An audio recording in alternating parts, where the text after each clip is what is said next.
그리스도의 풍성하신 은혜와 사랑이 늘 함께 하시기를 바랍니다. 오늘 이 아침에는 창세기 제 16장 1절로 16절 생명의 삶 큐티 8월 29일자 말씀입니다. 창세기 16장에는 아브라함의 아내인 사라, 나중에 이름이 사라가 됐죠. 그 사레하고 사레의 여종인 하갈에 대한 하갈 혹은 하가라고도 갈라디아서의 개역 한글판에는 하가라고 이렇게 번역이 되어져 있는데요. 그렇게 사레와 하갈에 관한 이야기가 중심입니다. 하갈을 통해서 이스마엘이라고 하는 자식이 세상에 나오게 되죠. 그리고 그 후에 시간이 한참 지난 후에 이제 아브라함의 정실 부인의 자식인 이삭이 태어나게 됩니다. 그래서 그 사이에 있었던 이야기가 이제 창세기 16장에 거론이 되어져 있는데, 먼저 사레가 자기가 자식을 못 낳으니까 여종인 그 하갈을 통해서라도 자식을 얻고자 원했습니다. 그러면 그 자식을 낳으면 그 여종에게서 난 것은, 여종의 것은 다 주인의 것이기 때문에 그 이스마엘도 그 낳게 되는 자식도 자신의 수하에 있는 것이죠. 그래서 2절의 말씀에 보면 사레가 아브라함에게 이르되 여호와께서 내 출산을 허락하지 아니하셨으니 원컨대 내 여종에게 들어가라. 내가 혹 그로 말미암아 자녀를 얻을까 하노라 하매 아브라함이 사레의 말을 들으니라 그랬습니다. 이 창세기 16장에서 주는 그 교훈들을 이제 설교자들이 몇 가지를 거론하는데, 그 중에 제일 첫 번째로 이것을 거론하는 이들이 있어요. 부인의 말을 아무 것이나 함부로 듣는 남편에게는 화가 있다, 그런 이야기라는 설교자들도 있습니다. 그 부인을 이기는 남편이 거의 없어요. 그러니까 사레가 그 말을 하니까 그저 아브라함은 하나님 자식 안 주시니까 어쩔 수 없나 보다 그러고, 사레가 그 말을 하니까 이제 여종을 통해서 자식을 얻게 됐는데, 3절에 보니까 아브라함이 가나안 땅에 거주한 지 10년 후라. 그래서 85세 무렵에 이제 이 일이 있게 되는 겁니다. 그래서 4절에 아브라함이 하갈과 동침하였더니 하갈이 임신하매 그가 자기의 임신함을 알고 그의 여주인을 멸시한지라. 생각지 않은 일이 터졌어요. 그건 뭐냐면 하갈이 이제 주인의 그 자식을 갖게 돼 임신을 하게 되니까 자기도 그 주인의 아내로서의 위치가 있기 때문에 그 하갈이, 여종이 그 여주인인 사레를 무시하는 겁니다. 넌 자식도 없지 않냐, 이렇게 나오는 거죠. 그랬더니 5절에 사레가 아브라함에게 이르되 내가 받는 모욕은 당신이 받아야 옳도다. 내가 나의 여종을 당신의 품에 두었거늘 그가 자기의 임신함을 알고 나를 멸시하니 당신과 사이에 여호와께서 판단하시길 원하노라 그랬습니다. 쭉 읽어보겠습니다. 아브라함이 사레에게 이르되 당신의 여종은 당신의 수중에 있으니 당신의 눈에 좋을 대로 그에게 행하라 하며 사레가 하갈을 학대하였더니 하갈이 사레 앞에서 도망하였더라. 여종이 주인을 멸시한 것 잘못됐는데요, 이제 그 일로 또 사레가 하갈을 학대하는 겁니다. 그래서 사레가 도망을 가죠. 7절에 여호와의 사자가 광야의 샘물 곁 술길 샘 옆에서 그를 만나 이르되 사레의 여종 하갈아 내가 어디에서 왔으며 어디로 가느냐. 그가 이르되 나는 내 여주인인 사레를 피하여 도망하나이다. 여호와의 사자가 그에게 이르되 내 여주인에게로 돌아가서 그 수하에 복종하라.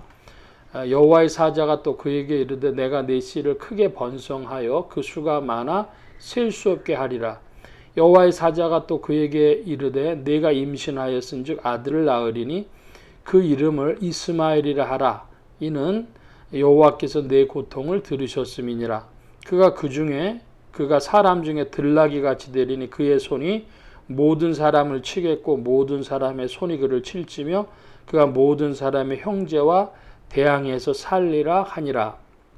자, 9절 이하에 여호와의 사자가 이제 여주인에게로 돌아가서 복종하라 하면서 10절 이하에는 축복이라고 할 수 있는 이야기를 해줍니다. 그러면서 번성해서 그 씨가 셀 수 없이 많게 할 것이다. 그런 이야기를 해주죠. 아들 이름을 이스마엘이라고 하라고까지 이야기를 합니다. 그 뜻은 여호와께서 내 고통을 들으셨음이라. 이렇게 이야기를 하며 이스마엘이라고 합니다. 여기 이제 오늘날까지 좀 점프를 띄워가지고 이야기를 하면 이스마엘이라고 하는 단어에서 이슬람이 나왔습니다. 그리고 그 이슬람 세력은 오늘날 중동 땅에 많이 있죠. 그런데 9.11 테러가 난 후에 이제 미국하고 중동 사이에 그 이란, 이라크 쪽에서 이제 전쟁이 터지고 뭐 그랬지 않습니까?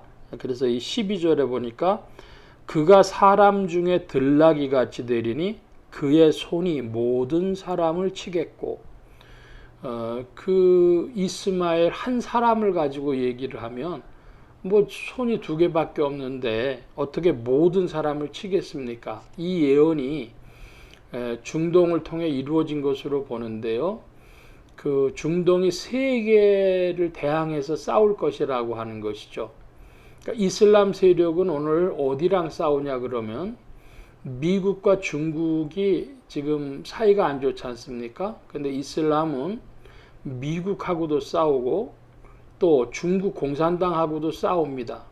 그래서 신장 위구르 쪽에서 이제 파키스탄, 아프가니스탄 쪽을 통해 가지고 이슬람 세력이 중국을 칠까봐 중국이 전전긍긍하고 있다 그러죠. 그러니까 이 이슬람 세력은 자본주의하고도 싸우고 공산주의하고도 싸우고 그렇게 싸우는 겁니다. 그리고 또 유대교하고도 싸우고 이 얘기는 기독교하고도 싸운다 이것이죠. 그러니까 이슬람의 전쟁의 대상은 기독교, 유대교, 그리고 자본주의, 공산주의 이들과 싸우는 것이 이슬람이 되겠습니다. 12절 다시 읽어봅니다. 그가 사람 중에 들나귀 같이 되리니 그의 손이 모든 사람을 치겠고 모든 사람이 손이 그를 칠지며 그가 모든 형제와 대항해서 살리라 하니라.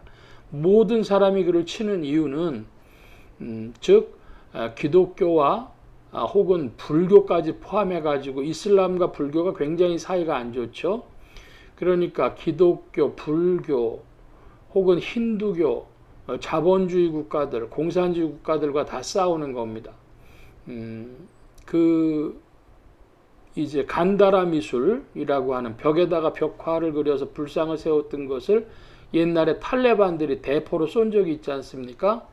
그래서 불교, 힌두교하고 이슬람이 사이가 안 좋아요.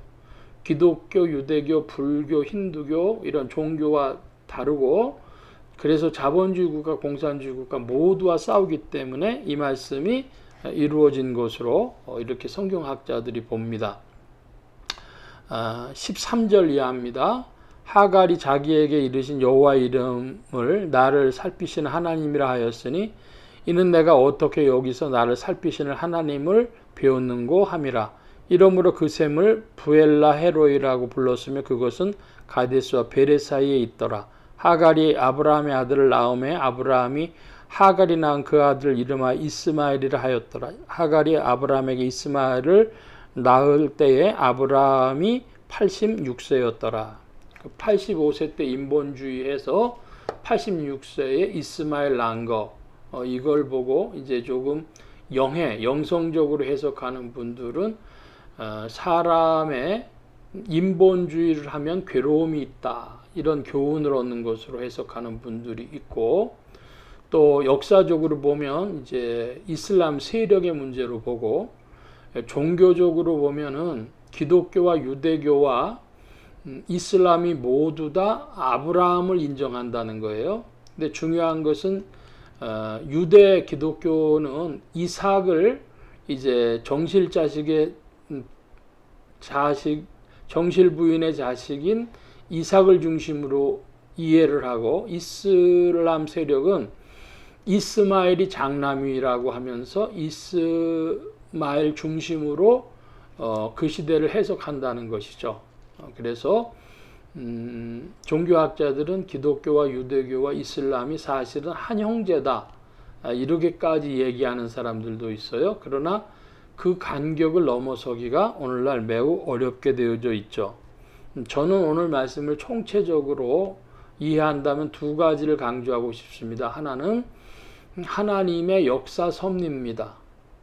하나님의 역사 섭리 혹은 역사 경륜으로 이슬람을 예비하셔가지고 아브라함 때부터 지금 내려오는 이야기, 그 우리가 다 이해하기 어렵죠. 그래서 하나님의 역사 경륜 가운데 펼쳐진 일이다 하는 것하고, 두 번째로는 하나님의 때가 되기 전에 인본주의를 쓴 것은 큰 손해가 있다 하는 것입니다. 하나님의 시간표는 우리의 생각하고는 너무너무 다르죠. 그래서 모세가 40이 돼가지고 자기 생각을 펼쳤는데 도망가야 했습니다. 40년 광야에서 또 시간을 보냈는데 거기서 기다려야 됐습니다. 80이 돼서야 하나님이 들어 사용하시고 출애굽한 이스라엘을 이끌었죠. 노인이 돼서 이끈 겁니다. 그런데 아브라함도 마찬가지입니다. 이제 100세 가까이 된 아브라함이 소망이 다 끊어졌다는 얘기를 성경 말씀 중에 있는 것처럼 이때 나이가 들었을 때예요. 그런데 방법이 없어요. 그러니까 인본주의를 쓰는 거죠. 그러나 아브라함이 사실은 더 기다렸다면, 사례의 말을 물리칠 수 있었다면, 가정이지만은 그러면 보다 지름길을, 바른 길을, 신속한 길을 갈 수 있지 않았을까. 두 개의 교훈입니다. 하나님의 역사 경륜을 기억하라. 그리고 또 인본주의를 쓰는 것은 빠른 길 같지만 오히려 어려운 길이 될 수 있다. 하나님의 은혜를 구하는 자 더욱 되라 하는 것입니다. 오늘 말씀 여기까지 보겠습니다. 기도합니다. 만복의 근원 되신 하나님, 함께해 주셔서 아브라함이 사례를 통하여 이삭을 얻는 것이 하나님의 바른 길이거늘, 아브라함은 사례의 말을 듣고 살해하고자 하는 대로 아무 생각 없이 행하다가 어려움을 당했습니다. 오늘날 우리의 가까운 사람이 무슨 말을 할지라도 우리가 그것들을 한번 마음 깊이 살펴보고 혹은 검토해 볼 수 있는 지혜로운 자들이 되어지도록 부족한 인생들에게 지혜와 총명을 주께서 더하여 주시옵소서. 하나님의 역사 경륜이 어찌 펼쳐질 줄 모르오니 오늘도 일하시는 주님의 뜻을 발견하도록 겸손한 자들이 더욱 되게 하여 주옵소서. 온 교회와 성도들과 주의 종들이 함께 하심에 예수 소망 교회와 온 성도들과 부족한 종에도 함께 하여 주옵시고, 복음 전파 영혼 구원하는 일에 쓰임 받으며 성령님과 함께 전진케 하옵소서. 도우심 구하며 감사하며 의지하올 때 예수 그리스도의 이름으로 기도하옵나이다. 아멘. 하늘에 계신 우리 아버지여, 이름이 거룩히 여김을 받으시오며 나라의 마옵시며 뜻이 하늘에서 이루어진 것 같이 땅에서도 이루어지이다. 오늘날 우리에게 일용할 양식을 주옵시고, 우리가 우리에게 죄 지은 자를 사하여 준 것 같이 우리 죄를 사하여 주옵시고, 우리를 시험에 들게 하지 마옵시고 다만 악에서 구하옵소서. 되게 나라와 권세와 영광이 아버지께 영원히 있사옵나이다. 아멘.